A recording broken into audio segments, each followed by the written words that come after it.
BRI Liga 1 udah OTW menuju akhir musim.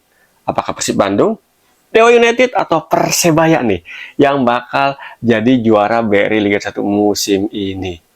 Nah, menurut netizen, siapa yang bakal jadi juara? Yuk kita bahas di konten gue kali ini di Pundit Abangan. Ya kalau kita tengok, kita spill, kita intip di papan klasemen sementara, jelas banget nih.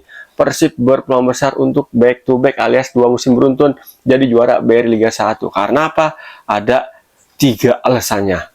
Yang pertama, sekarang Persib di papan klasemen sementara, selisih poinnya sama peringkat paling dekat, peringkat 2, Dewa United 8 poin. Yang kedua, Persib musim ini main konsisten, kalahnya jarang banget. Dari 29 pertandingan, Persib cuma kalah 2 kali. Sementara yang lainnya, Dewa United kalah 6 kali, Persebaya kalah 7 kali. Dan Persib biarpun kalahnya 2 kali, tapi Persib untuk agresivitas ataupun produktivitas golnya juga cukup oke. Cuma kalah sama Dewa United. Dewa United 55 bikin gol, Persib bikin golnya 51. Alasan ketiga, karena Persib bisa berpeluang besar jadi back to back alias juara BRI Liga 1 musim ini adalah pertahanan Persib cukup kokoh dibandingin tim-tim lainnya. Paling sedikit nih Persib jumlah kebobolannya cuma 27 gol misalnya ingin PSM Makassar yang ada di peringkat 6. Ya, kalau kita nengok dari alasan tadi, wajar Persib berpeluang besar untuk menjadi kampion ataupun menjadi juara BRI Liga 1 musim ini. Ditambah lagi kalau kita lihat pertandingan terakhir Persib lawan siapa kemarin tuh? Lawan Bali United ya, main di kandang sendiri. Persib sempat ketinggalan 1-0 dan endingnya bisa remontada alias bisa comeback, berbalik unggul 2-1 melalui gol menjelang akhir pertandingan tuh yang dicetak sama backnya, yaitu Gustavo Franca. Nah, ini yang menarik bagi Persib di musim ini nih. Persib di musim ini kalau kita tahu perjalanannya ya, banyak diganggu sama cedera pemain-pemain intinya. David da Silva, mesin golnya acap kali ataupun sering banget yang absen musim ini karena diganggu cedera ya kan. Tapi ketika DDS absen, untungnya Persib masih punya banyak pemain yang bisa menjadi alternatif menjadi mesin gol Persib nih. Biarpun nggak sepanas mesin golnya sepanas David da Silva, tapi kalau kita lihat Tyrone Del Pino ini menjadi way out, menjadi jalan keluar bagi Persib Bandung nih ketika mesin golnya lagi mampet. Terbukti Tyrone Del Pino musim ini bikin 2 digit gol alias sudah belasan gol dicetak sama Tyrone Del Pino di musim ini, dan ini menjadi salah satu keuntungan bagi Persib Bandung. Selain Del Pino juga Ciro Alves yang musim ini tampil konsisten, jarang absen. Ini ketika dimainin ini benar-benar menjadi nyawa bagi Persib Bandung. Duetnya bersama Tyrone Del Pino, ini termasuk sama Beckham Putra, terus juga sama Edo Febriansa. Ini benar-benar menjadi kekuatan bagi Persib Bandung di musim ini untuk tampil produktif dan kokoh di lini pertahanan. Dua center back-nya pun juga begitu tuh ya kan. Gustavo Franca, Nick Kuipers ini menjadi tembok yang sangat-sangat sulit untuk ditembus sama lawan Persib. Terbukti dari 29 pertandingan Persib cuma kebobolan 27 gol. Ini artinya apa? Rata-rata kebobolannya per pertandingan itu di bawah 1 gol tuh. Goal average kebobolannya ya kan. Ini menarik banget nih. Karena apa ya? Karena kalau kita lihat kan duet Franca sama Kuipers ini belum lama-lama banget, ternyata bisa langsung klop ya kan. Kalau nggak salah Franca baru bergabung sama Persib musim ini ya kalau nggak salah tuh kan. Ini menarik banget nih. Karena apa ya? Karena perpaduan kedua back ini menjadi luar biasa banget. Menjadi kokoh, selain kokoh juga Franca sama Kuipers sering bikin gol di partai-partai krusial Persib, dalam artian dia sering bikin gol yang berujung Persib mendapatkan poin. Entah itu 1 poin, nggak jarang juga endingnya 3 poin. Terakhir kemarin lawan Bali United kan, gol telat Franca di menjelang akhir babak 2 menjadi kemenangan Persib 2-1 dan membuat Persib jadi membawa pulang 3 poin dan tetap menjaga jarak poinnya sama Dewa United menjadi 8 poin di pekan 29. Sementara Dewa United di peringkat 2 ya bisa dibilang Dewa United kendalanya di musim ini adalah ketidakkonsistenan lini pertahanannya menurut gua ya. Karena kita lihat nih, Dewa United musim ini 29 kali kebobolan dan artinya apa? Artinya berarti per pertandingan kalau hitung rata-rata dari 29 match berarti Dewa United per pertandingan kebobolan 1 gol. Di setiap match berarti sering kebobolan nih kalau hitung rata-rata ya. Nah, ini menjadi catatan nih. Nah, menjadi sedikit kerugian bagi Dewa United. Biarpun Dewa United musim ini tampil cukup oke, menurut gue sangat oke ya kalau dibandingin sama musim kemarin.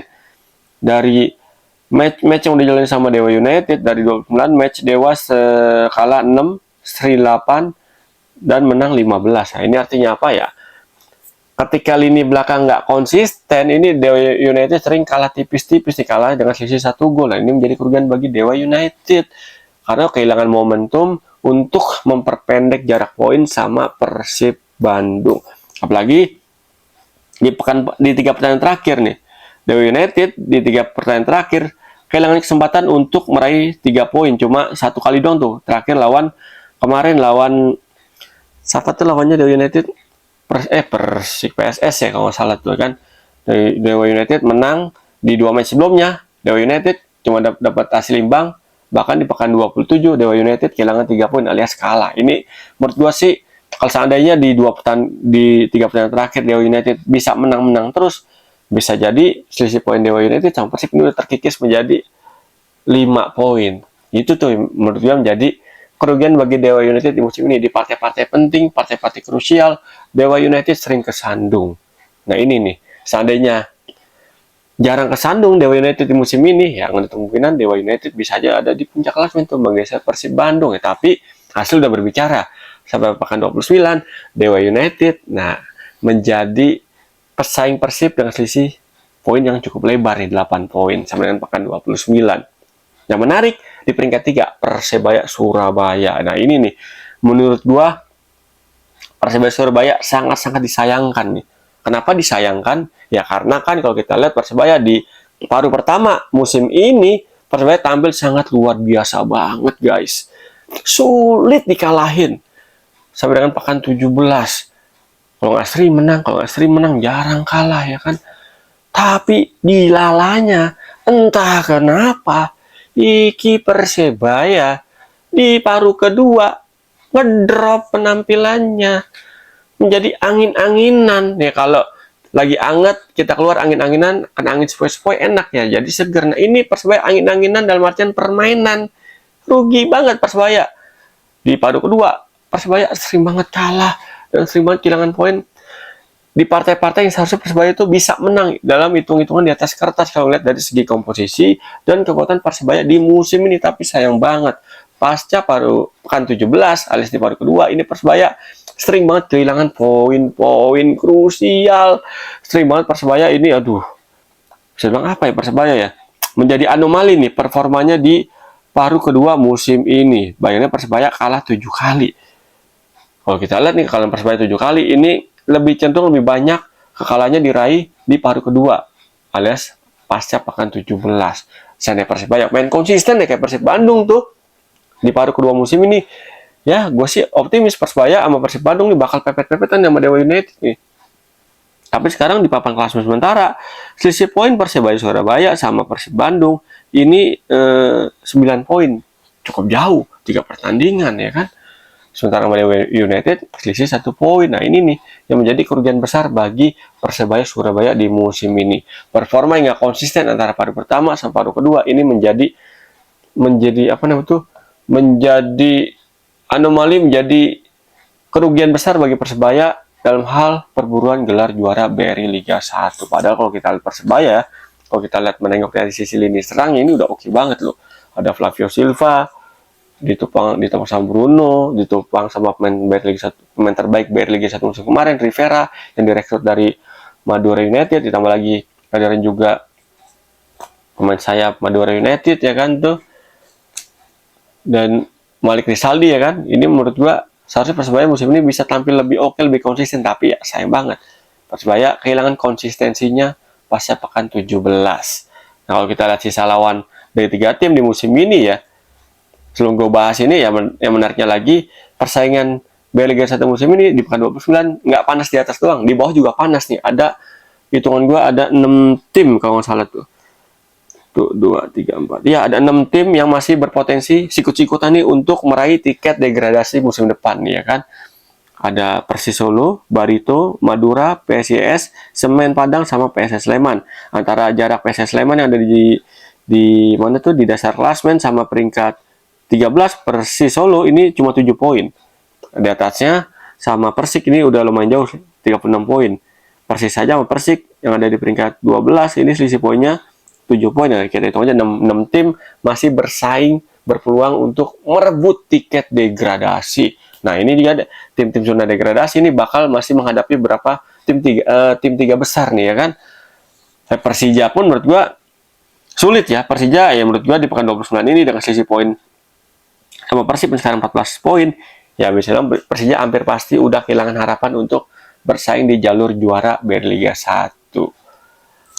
Kita lihat nih, kita bedah ya lawan Persib, Dewa sama Persebaya di pekan-pekan berikutnya di 5 partai terakhir nih.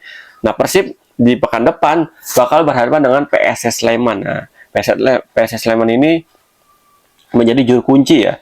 Menjadi penghuni peringkat 18. Nah, menariknya PSS Sleman ini bisa nggak ada kemungkinan jadi batu sandungan Persib, biarpun Persib sejauh ini sulit ditaklukkan, baik di laga kandang maupun laga tandang. Tapi kalau kita lihat permainan PSS Sleman lawan Dewa United terakhir kalau nggak salah tuh ya, ini luar biasa banget. PSS Sleman main betul penuh determinasi, emang ngotot banget, pengen banget keluar dari zona degradasi. Dan di pekan 30 nanti ada kemungkinan PSS Sleman ini bisa menjadi ancaman nyata bagi Persib Bandung untuk menjegal langkah Persib mengunci gelar juara secepatnya. Menarik kita nantikan nih. Sementara Dewa United ketemu Malut, sementara Persebaya di pekan 30 ketemu Arema. Yang berikutnya Malut United sama Arema ini udah bisa bilang ya udah hampir aman ya, nggak bakal terdegradasi, dan ke atas pun udah nggak bakal juga. Yang berikutnya nih Malut United, Dewa United di pekan 30 bakalan lebih nggak terlalu berat-berat banget ya untuk meraih 3 poin kan lawannya Malut United. Ya biarpun Malut United buat asuhan Coach Indra Nahumaruri lagi oke-okenya, tapi menurut gue Dewa United bisa dapat 3 poin. Persebaya pun bakal derby Jatim nih. Nah, nggak ada kemungkinan nanti di derby Jatim lawan Arema Persebaya bakal kehilangan poin, bakal sulit mendapatkan 3 poin nih. Menarik kita nantikan. Nah, Persib, nah ini Persib lagi Persib di pekan 31 bakal ketemu Malut United. Nah, Malut United tadi gue bilang kan lagi oke performanya nih di bawah asuhan Coach Imran Humaruri. Apalagi di 3 pekan terakhir Malut United, kalau kita lihat ya performa Malut United di 3 pekan terakhir ini, Malut United di 5 pertandingan terakhir bahkan nggak terkalahkan guys. Nah, ini bisa menjadi ancaman nyata nih. Malut United bakal ketemu Dewa United pekan 30, pekan 31 bakal berhadapan sama Persib Bandung. Nah, kalau Persib kesandung sama PSS sama Malut United, ini menjadi kesempatan emas bagi peringkat di bawahnya nih, bagi Dewa United, bagi Persebaya untuk mendekat, untuk memangkas jarak poin sama Persib Bandung. Di pekan berikutnya, Persib bakal lawan Barito, Persita, dan Persis Solo. Nah, di 3 laga terakhir ini Persib bakal menghadapi 2 tim yang lagi berjuang menghindari dari zona degradasi, dan ini juga bisa menjadi pertandingan yang agak tricky bagi Persib Bandung nih. Kalau Persib Bandung nggak konsisten ataupun kehilangan konsistensinya kayak Persebaya tuh ya kan, ini bisa menjadi kerugian besar bagi Persib. Untuk kemungkinan Persib bakal bisa diambil alih puncak klasemennya nanti nih kalau Persib sering kesandung di 5 pertandingan terakhir sama Dewa United ataupun Persebaya. Sementara Dewa di 3 pertandingan terakhir bakal ketemu Persita, Persis Solo, dan PSS Biak, dan Persebaya bakal menghadapi Semen Padang, Borneo FC Samarinda, sama Bali United. Nah, kalau kita lihat dari sisa 3 match terakhir nih kayak Persebaya bakalan sulit banget nih untuk bersaing merebut puncak klasemen sampai dengan pekan terakhir, karena di 2 laga terakhir Persebaya bakal menghadapi Borneo sama Bali United. Dan kita tahu Borneo sama Bali United ini kekuatannya luar biasa banget. Tapi ya kita lihat aja nanti di akhir musim apakah Persib bakal back to back juara atau Dewa United bakal mengambil alih puncak klasemen di detik-detik terakhir Berliga 1 musim ini, atau Persebaya bikin kejutan. Menarik kita nantikan. Nah, thank you banget nih buat netizen yang udah support konten gua Pundit Abangan di channel YouTube gua Irwansyah 6160 dengan cara nonton, like, subscribe, komen, dan share. Thank you banget, berkat dukungan kalian, support kalian, channel YouTube gue terus berkembang dan makin berkembang. Dukung terus ya. Thank you banget, ketemu lagi bersama gue Irwansyah di konten-konten Pundit Abangan berikutnya. Irwansyah pamit, salam bola bola.